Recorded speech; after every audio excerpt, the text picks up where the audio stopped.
ఈ వీడియోలో మనం యాంటీమైక్రోబయల్ రెసిస్టెన్స్ గురించి వివరంగా తెలుసుకుందాం. ముందుగా కొంచెం చరిత్రలోకి వెళ్దాం. 1945 నాటికి పుట్టిన ప్రతి చిన్నారి సగటు ఆయుర్దాయం కేవలం 30 సంవత్సరాలు మాత్రమే. కానీ ఆ తర్వాత 10 ఏళ్లలోనే అంటే 1955 నాటికి అది ఏకంగా 50 సంవత్సరాలకు పెరిగింది.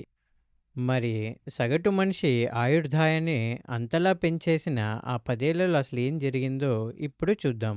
1945కు ముందు ఎవరికైనా కడుపులో ఇన్ఫెక్షన్ వచ్చినా, కంటికి ఏదైనా ఇన్ఫెక్షన్ సోకినా, లేదా కనీసం వేలు మీద చిన్న బొబ్బ లాంటిది వచ్చినా, మరియు మోకాలికి గాయమైనా సరే ప్రాణాలు పోయే ప్రమాదం చాలా ఎక్కువగా ఉండేది. ఎందుకంటే ఆ ఇన్ఫెక్షన్లతో పోరాడేంత శక్తి అప్పటి వారి రోగనిరోధక వ్యవస్థకి ఉండేది కాదు. కానీ 1945లో యాంటీబయాటిక్స్ మందులను భారీ స్థాయిలో ఉత్పత్తి చేయడం మొదలుపెట్టారు. అదొక్కటే వైద్య చరిత్ర గమనాన్ని పూర్తిగా మార్చేసింది. అసలు ఈ అద్భుతమైన యాంటీబయాటిక్ మందులు ఎలా పనిచేస్తాయో ఇప్పుడు చూద్దాం. ఉదాహరణకు, ఒక మనిషి శరీరంలోకి ఏదైనా ఇన్ఫెక్షన్ అంటే ఒక బ్యాక్టీరియా ప్రవేశించింది అనుకుందాం. ఆ బ్యాక్టీరియా శరీరంలోకి వెళ్ళిన క్షణం నుంచే తన సంఖ్యను వేగంగా పెంచుకోవడం మొదలుపెడుతుంది. దీనివల్ల ఆ వ్యక్తి అనారోగ్యానికి గురవుతాడు. ఒకవేళ అతని రోగనిరోధక వ్యవస్థ బలంగా ఉండి ఆ బ్యాక్టీరియాను నాశనం చేయగలిగితే అతను త్వరగానే కోలుకుంటాడు. కానీ ఆ బ్యాక్టీరియాను ఎదుర్కొనేంత బలం అతని రోగనిరోధక వ్యవస్థకు లేకపోతే అప్పుడు అతనికి యాంటీబయాటిక్ మందులు అవసరమవుతాయి. ఈ యాంటీబయాటిక్ మందులు వేసుకోగానే అందులో నుండి రసాయనాలు నేరుగా వెళ్ళి బ్యాక్టీరియా కణకవచంపై దాడి చేస్తాయి. దాంతో ఆ బ్యాక్టీరియా చనిపోతుంది. బ్యాక్టీరియా చనిపోగానే శరీరంలో ఇన్ఫెక్షన్ తగ్గిపోయి ఆ వ్యక్తి మళ్ళీ సాధారణ స్థితికి చేరుకొని ఆరోగ్యంగా జీవిస్తాడు. ఇదంతా వినడానికి చాలా అద్భుతంగా ఉంది కదా! కానీ ఇక్కడే ఒక పెద్ద సమస్య ఉంది. అదే మ్యూటేషన్లు. అసలు మ్యూటేషన్లు అంటే ఏమిటో నేను వివరంగా వివరిస్తాను. ఒక జీవిలో, ముఖ్యంగా దాని జన్యువుల్లో అకస్మాత్తుగా లేదా యాదృచ్ఛికంగా జరిగే మార్పులనే మ్యూటేషన్లు అంటారు. ఉదాహరణకు, ఇక్కడ కనిపిస్తున్న ఈ జీవిలో ఇలాంటి కొన్ని సహజమైన మార్పులు జరగవచ్చు. సాధారణంగా ఈ మ్యూటేషన్లు చాలా యాదృచ్ఛికంగా జరుగుతూ ఉంటాయి. కానీ వీటిలో ఒక ఆసక్తికరమైన విషయం దాగి ఉంది.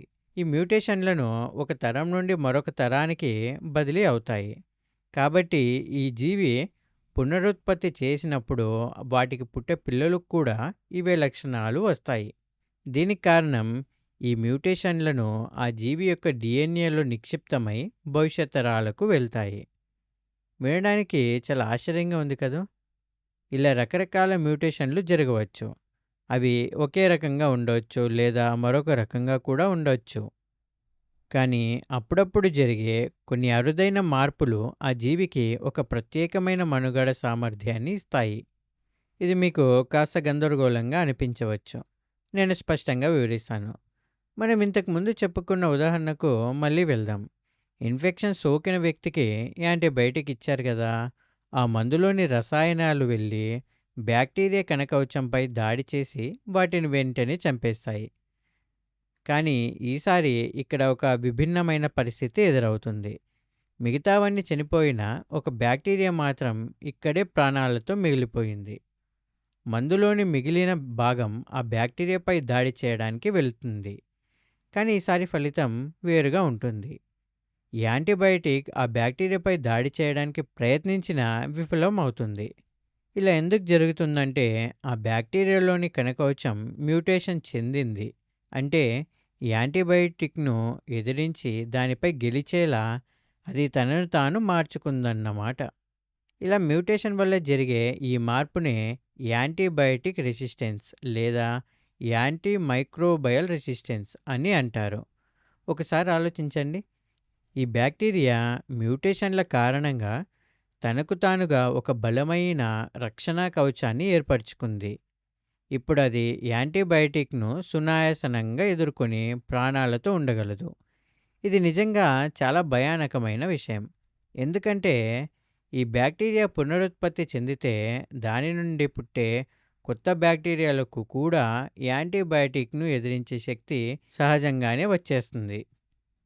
ఇప్పుడు మనం మామూలు కంటే రెట్టింపు డోసేజ్‌తో ఇచ్చినా సరే ఎలాంటి లాభం అయితే ఉండదు. ఎందుకంటే అది అప్పటికే యాంటీబయాటిక్ రెసిస్టెన్స్‌ను అభివృద్ధి చేసుకుంటుంది.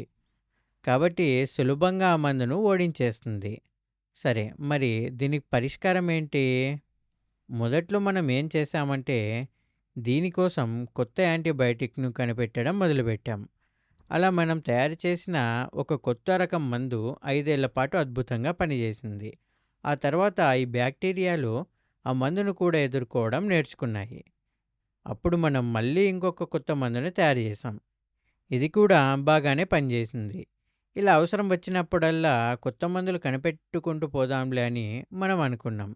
కానీ అసలు సమస్య ఇక్కడే మొదలైంది. ఈ కొత్త మందు మరింత తక్కువ కాలంలోనే పనిచేయడం మానేసింది. దాంతో మరో మందును తయారు చేసాం. అది కూడా ఇంకా తక్కువ సమయంలోనే విఫలమైంది.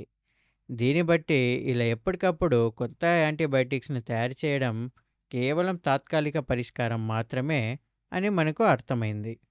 అసలు నిజమైన సమస్య ఏంటంటే ప్రపంచవ్యాప్తంగా యాంటీబయాటిక్స్‌ను అవసరం లేకపోయినా విపరీతంగా వాడేస్తున్నారు. మనం కేవలం ఈ ఒక్క తప్పును సరిదిద్దుకొని యాంటీబయాటిక్స్‌ను అనవసరంగా వాడడం మానేస్తే చాలు. ఈ యాంటీబయాటిక్ రెసిస్టెన్స్ వేగం ఖచ్చితంగా తగ్గుతుంది. నా ఉద్దేశ్యం ఏంటంటే, ఈ యాంటీబయాటిక్‌ని ఎదుర్కోవడానికి బ్యాక్టీరియాకు ఇప్పుడు 5 సంవత్సరాల సమయం పడుతుందంటే, మనం అనవసరంగా వాడడం ఆపేస్తే అదే బ్యాక్టీరియా ఆ మందుని ఎదిరించడానికి 15 ఏళ్ల సమయం పట్టొచ్చు. మనమసలు యాంటీబయాటిక్స్‌ను ఏ విధంగా అనవసరంగా వాడుతున్నాం అన్న సందేహం మీకు రావచ్చు.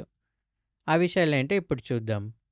ఇందులో అతిపెద్ద సమస్య ఏంటంటే, డాక్టర్ సలహా లేకుండా మనకు మనమే సొంతంగా యాంటీబయాటిక్స్ వాడడం. అలాగే డాక్టర్ ఇచ్చిన కోర్సును మధ్యలోనే ఆపేయడం. ఇది కూడా మరొక పెద్ద తప్పు. ఉదాహరణకు మీరు డాక్టర్ దగ్గరకు వెళ్ళినప్పుడు ఆయన మీకు ఒక యాంటీబయాటిక్స్‌ను 5 రోజుల పాటు వాడమని రాసిచ్చారనుకుందాం. మీరు ఆ మందును 2 రోజులు వేసుకోగానే మీ ఆరోగ్యం చాలా మెరుగుపడినట్లు అనిపిస్తుంది. దాంతో ఇక మందులు అవసరం లేదనుకుని మిగతా కోర్సును ఆపేస్తారు. ఇది చాలా పెద్ద తప్పు. డాక్టర్ మీకు 5 రోజుల కోర్సు సూచిస్తే ఖచ్చితంగా ఆ 5 రోజుల మందులు వాడాల్సిందే. అలాగే మోతాదుకు మించి మందులు వాడడం కూడా చాలా ప్రమాదకరం.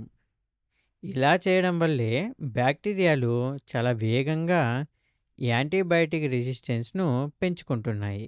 ఇవన్నీ ఒక ఎత్తైతే పౌల్ట్రీ ఫామ్‌లో ముందస్తు జాగ్రత్త కోసం కోళ్లకు యాంటీబయాటిక్స్‌లు వాడడం మరొక పెద్ద తప్పు.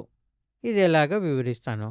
పౌల్ట్రీ ఫామ్‌లో కోళ్లకు ఇచ్చే నీరు మరియు దానాలలో యాంటీబయాటిక్స్ కలుపుతారు. దీనివల్ల ఆ కోళ్ల శరీరంలో ఉండే బ్యాక్టీరియాలు మెల్లగా ఆ మందులను ఎదిరించే శక్తిని పెంచుకుంటాయి. ఆ తర్వాత అలాంటి మందులు మనుషులకి ఇచ్చినా కూడా ఏమాత్రం పనిచేయవు. ప్రపంచవ్యాప్తంగా పౌల్ట్రీ ఫార్మింగ్ విషయంలో ఇది చాలా పెద్ద సమస్యగా మారింది. డైరీ ఫార్మింగ్, ఇతర వ్యవసాయ రంగాల్లో కూడా ఈ సమస్య ఉన్నప్పటికీ యాంటీబయాటిక్ రెసిస్టెన్స్ విషయంలో పౌల్ట్రీ రంగమే అత్యంత ప్రమాదకరంగా మారింది. యాంటీబయాటిక్స్ రెసిస్టెన్స్ గురించి మీకు బాగా అర్థమైందని, ఇక యాంటీబయాటిక్స్ వాడే విషయంలో మీరు మరింత జాగ్రత్తగా ఉంటారని ఆశిస్తున్నాను.